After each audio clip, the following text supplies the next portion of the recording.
Hey everyone, and welcome back.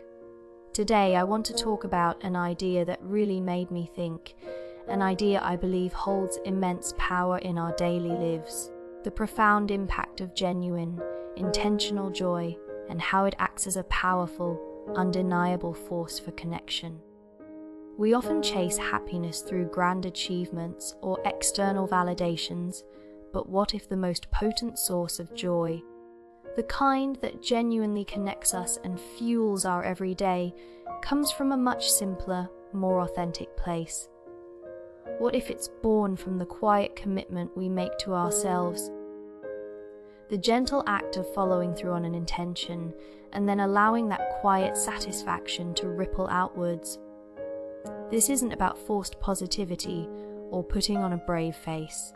It's about a deep, internal sense of purpose and contentment that is so pure, so real that it becomes utterly contagious. Imagine waking up each morning, not because an alarm shrieks you into existence, but because your inner purpose, your chosen intention, has already gently nudged you awake. That's a feeling of profound alignment. The joy comes from the simple, yet powerful, act of setting an intention the night before. Maybe it's recording a podcast, starting a project, or simply dedicating time to something meaningful, and then knowing with serene certainty that you have a purpose waiting for you in the morning. You go to sleep with a sense of peace, knowing exactly what awaits you. It's almost miraculous. The body, it seems, is exquisitely attuned to purpose. Many mornings, you might find yourself stirring just minutes before the alarm, your internal clock sensed not by routine alone, but by a quiet anticipation. A readiness to engage with the day's chosen pursuit. It's a testament to the power of intention, a clear sign that when you live with even the simplest purpose, your entire being aligns to support it, and that in itself is a deep wellspring of happiness. This isn't just about personal discipline, it's about the pure, unadulterated happiness that flows from choosing to show up for your own life, day after day. And here's the truly remarkable part. This kind of genuine joy is incredibly infectious. It's a phenomenon I've witnessed countless times, a truth I hold deeply. Joy spreads. Laughter is contagious. Consider a simple interaction. You meet a friend, perhaps someone you know is going through a tough time, their eyes reflecting fatigue or worry. Yet, if you greet them with a genuine smile, open and warm, something almost magical happens. Without conscious thought, they often smile back. It's not a forced reaction. It's an involuntary mirroring, a momentary loosening of the burdens they carry. That simple exchange, that shared micro moment of unburdened joy, has the power to subtly shift the atmosphere, to ease things, even if just for a fleeting moment. It's a profound lesson life has taught me. Our joy, our smiles, can truly be a gift we unwittingly give to others. This isn't just theory for me. I've experienced it on both ends. I know what it's like to be around someone who radiates enthusiasm for life, not because they're trying to impress or uplift me, but simply because that's who they are. Their positive energy is so palpable, so authentic that you can't help but catch a piece of it. You bask in it, finding your own mood gently elevated just by being in their presence. Their laughter becomes an invitation for yours, their zest for life a gentle nudge for your own spirit. And conversely, I also know the deep satisfaction of consciously bringing that energy into my own interactions. When I receive messages from listeners who tell me that my words bring them a sense of peace, helping them feel calm before sleep, it fills me with immense joy. I believe these heartfelt comments. People don't take the time to write such thoughtful, detailed messages unless they are genuinely moved, unless they are experiencing a true outpouring of emotion. These aren't paid endorsements. They are spontaneous expressions from a place of genuine feeling, a testament to the fact that authentic joy, when shared, resonates deeply and can indeed foster a sense of tranquility and connection in others. Even the little imperfections become part of this authentic joy. Like my voice in the mornings, sometimes a little husky, a little stuffed up. It's not ideal for a recording, perhaps, but it's real. And in that reality, there's a unique kind of charm, a connection to the very moment, the very natural rhythms of the morning. It's a small compromise gladly made, because the overriding feeling of those early hours is one of happiness and comfort. I could have recorded this episode yesterday afternoon, but I didn't. Why? Because the feeling wasn't there. It wasn't fermented enough, wasn't joyful enough. I waited, almost like waiting for a cherished friend, with an eager anticipation. And now, this morning, that feeling is here. That patient, intentional waiting for the genuine feeling, for the joy before creating, is a deliberate choice. This brings me to another crucial point, one that shapes the very fabric of this podcast. You might have noticed that the beginning of my episodes often veers into what some might call chit, chat, or rambling. It's not an accident. I believe deeply that when you meet a friend, you don't immediately launch into a lecture or a business agenda. You ask about their life, you share stories, you listen, you connect on a human level. For me, the content, the specific knowledge or topic is secondary. It's the relationship, the genuine connection that truly matters. I understand that for new listeners, or those accustomed to the rapid-fire, information-dense content prevalent today, this might seem unconventional. The expectation is often a swift dive straight into the mate of the matter. And honestly, I could do that. I could script everything, read it quickly, and edit it for maximum efficiency, much like many podcasts out there. But I consciously choose not to. I refuse to sacrifice the human element, the spontaneous sharing, the genuine emotional connection for the sake of mere speed or information delivery. The true gift, the true core idea here, is that the authentic feeling, the shared joy and connection is the most important content of all. And for me, slowing down, being mindful, truly caring, and allowing space for quiet contemplation, these are the values I chase, not the rush and the frantic pace. It's through this lens, this way of observing life, that I've come to a pretty profound understanding pain doesn't wear a sign. Now, why do I say that? It's simply an observation, something I've seen play out again and again. I genuinely believe that everyone who walks this earth is given a certain measure of pain. It doesn't matter if you're young or old, rich or poor, where you live, or even what country you're from. I've had candid conversations with people from diverse backgrounds and nations, and there's this universal thread. Everyone has their share of sorrow, their private struggles.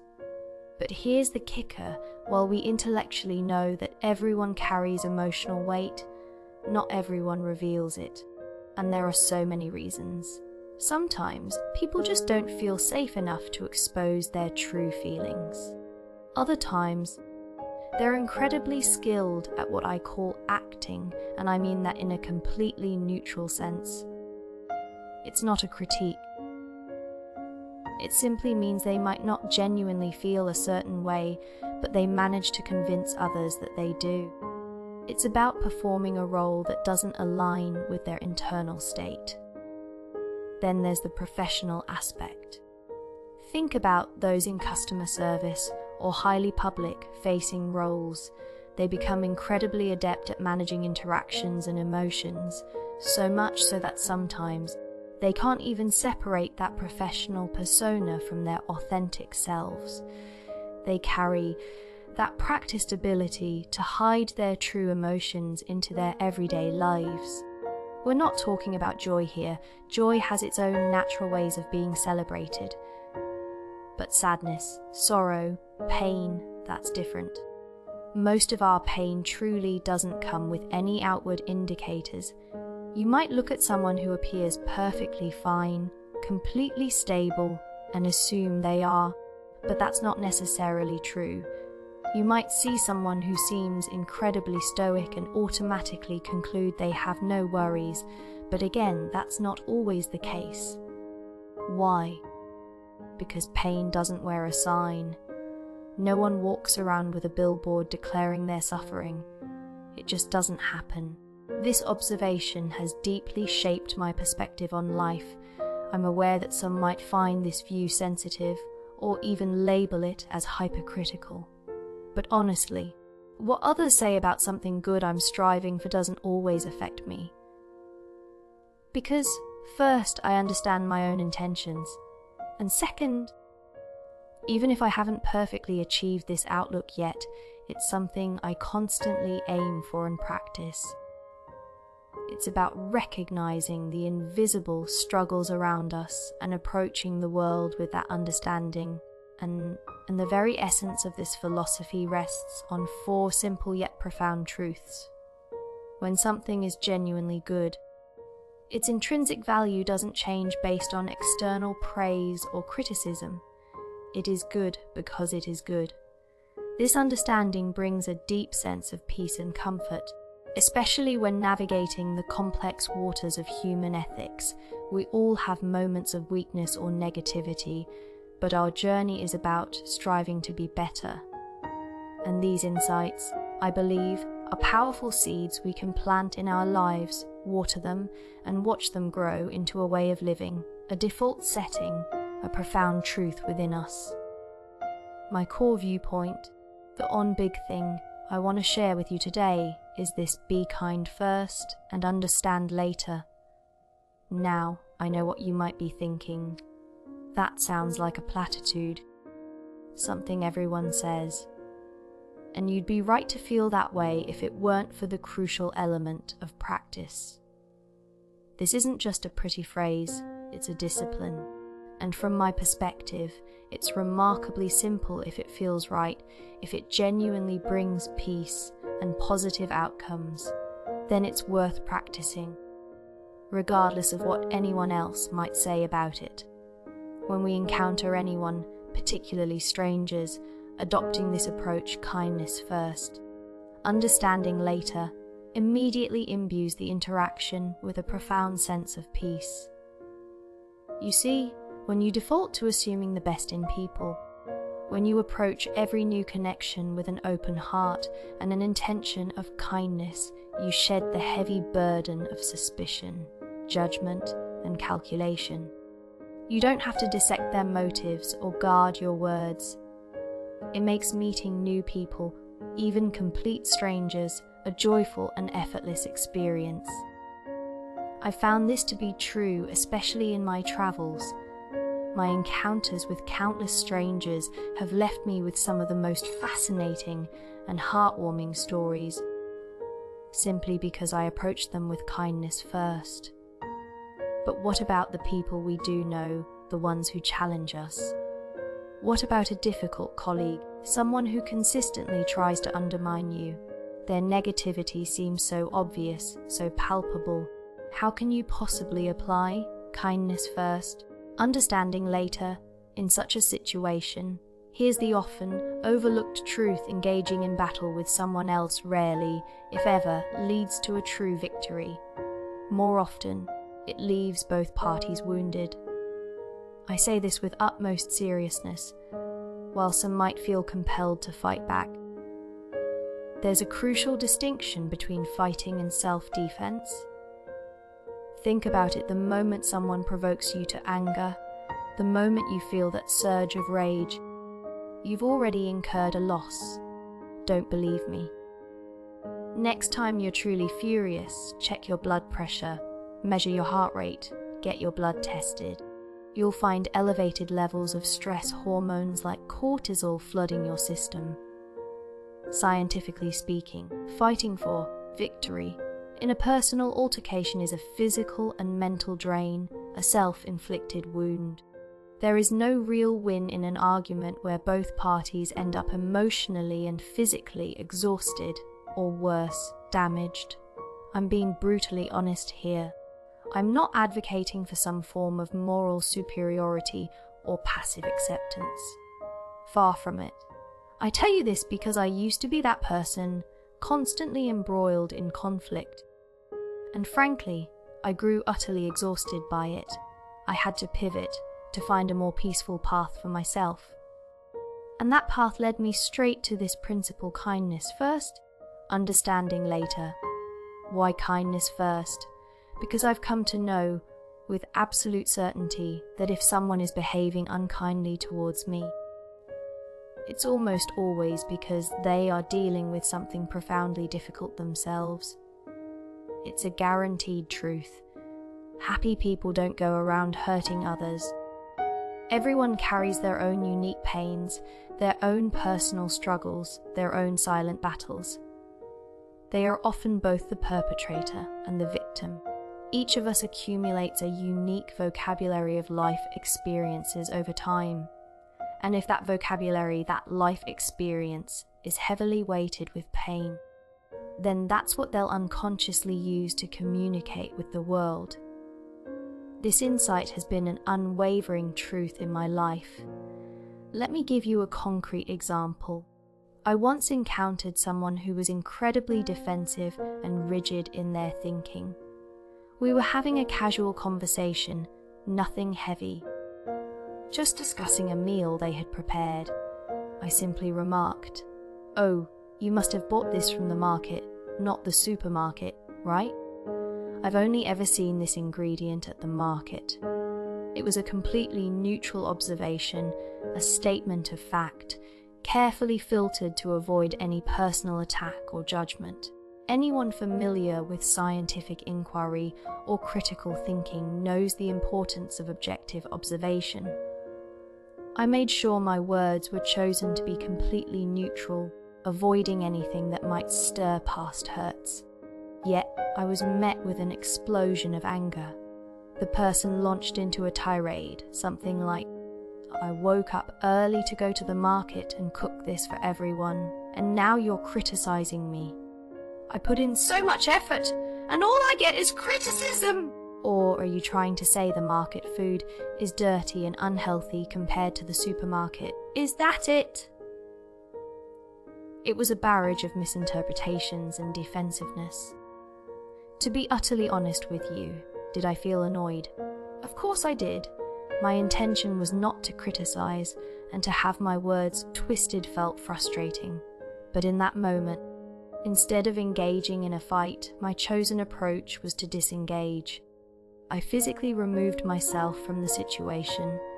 I knew that if I stayed and fought back, I would inevitably get angry, become unkind myself, and create more stress for my body. My heart would pound, blood pressure would rise, cortisol levels would spike. All that would accomplish is inflicting sickness upon myself. So I left. I went for a walk. I chose not to participate in that group or conversation for a while. That, I believe, was an act of kindness. I wouldn't attack them, even though they had so completely misunderstood my words and, in essence, attacked me. My leaving wasn't an act of cowardice, but an act of grace. It was saying, "You might be capable of hurting me, but I choose not to hurt you back." In that precise moment, I didn't fully understand why they reacted that way. It took time, 7, 10 days, sometimes even a month later, reflecting on that incident with a calm mind. I started to piece things together. I began to understand. Perhaps they had a profound, underlying reason for their defensiveness, a long and complex story. And I truly believe everyone has a long story, a narrative that began even before they were born, shaped by their earliest days. When you truly connect with someone, whether as a friend, a partner, or a spouse, you are connecting not just with their present self, but often with their entire past. Returning to my friend in that example, I began to hypothesize. Perhaps they had been criticized excessively as a child, leading to an almost reflexive defensiveness. Secondly, it seemed they might have been deeply wary, possibly from their family life or workplace, where their opinions were constantly dismissed or unheard. Maybe they had learned that the only way to get attention or for their voice to be heard was to shout. And thirdly, such individuals often harbor a deep need to be right and a profound fear of criticism. When this fear is strong, even a perfectly neutral comment can be interpreted as an urgent threat. That's when I started to truly understand, intellectually at least. Then, one beautiful day, I met that friend again on a different occasion. Initially, things were a bit awkward, but one cool, quiet evening, I found a rare moment to speak to them, very gently. I simply asked, "Do you want to be friends with me?" Perhaps the directness surprised them. Their answer, maybe, was telling. It suggested they had also been wrestling with the complexities of our relationship. I then suggested, let's just wipe the slate clean, erase the past, and we simply shared a quiet moment, eating roasted sweet potatoes. Once that massive invisible wall between us had been breached, I cautiously asked them, "I rarely hear you talk about your family, your parents, or mention going back to your hometown." At that moment, their entire body language shifted. Imagine someone sitting casually, arms open, leaning back comfortably. But when I asked that question, they recoiled. Their knees came together, their arms crossed, almost hugging themselves, immediately adopting a defensive posture. If you understand body language, you'd recognize this as a protective stance. Seeing that clear signal, I immediately said, "I'm so sorry. I think I just touched on something sensitive. If you're not comfortable talking about it, let's change the subject.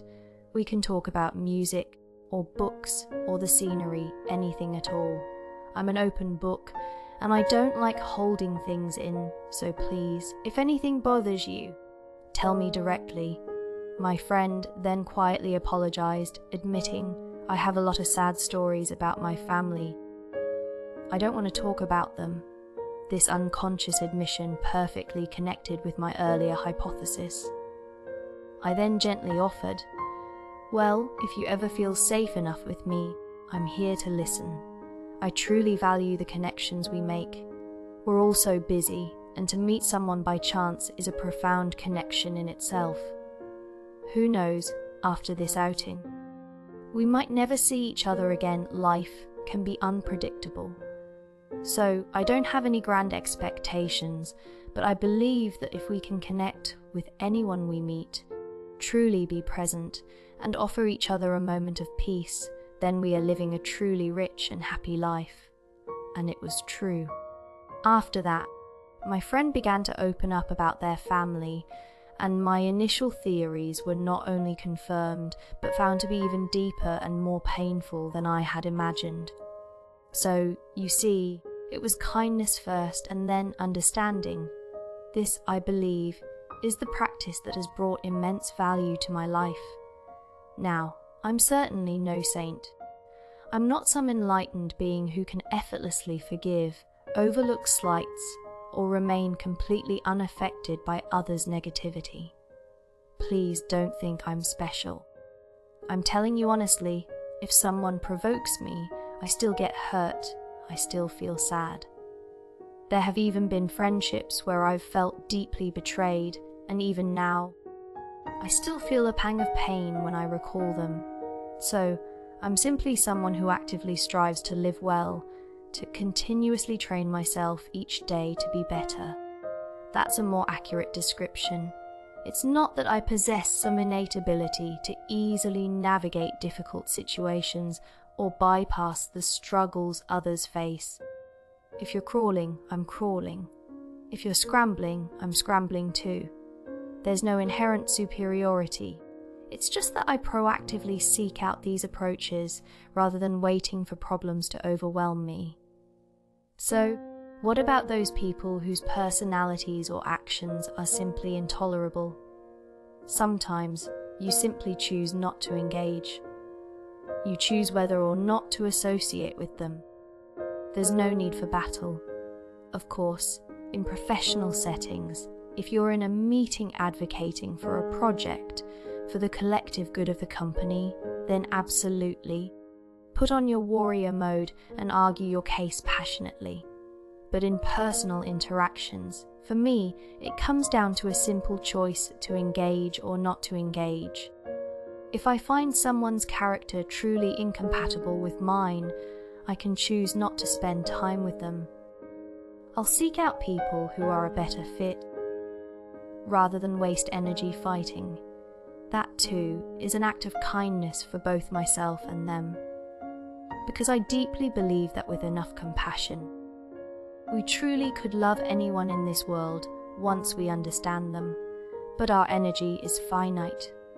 There are some cases where our capacity for compassion simply isn't enough, perhaps due to our own limitations. In those instances, we offer kindness first, and then we respectfully disengage. This principle even applies to people we must encounter every day, family members with whom you feel disconnected, colleagues, your boss, classmates you see weekly or daily, even those sitting right next to you. If you genuinely can't tolerate someone, you still have choices about the depth of your relationship. You can decide if you want to be close friends or simply maintain a professional distance. That choice is yours. And if you truly value that person, you might even make them a subject of your inner reflection, analyzing their background and experiences, just as I did with my friend. Who knows, by understanding everything, you might find a way to connect with them. But let me be clear, you are not obligated to do this. You can choose to be close or not, and that's perfectly okay. We have both reason and emotion, a heart and a mind. We can process all this information. It's simply a matter of whether we choose to pay attention. So, my perspective boils down to this: pain doesn't wear a sign. Everyone carries their burdens, their invisible struggles. They don't wear a label that tells you what they're going through, but assume they do. Assume everyone has their own issues, their own pain, and for that reason, be kind first and understand later.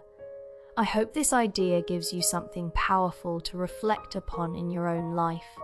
And if not, well, I hope you have a good night's sleep.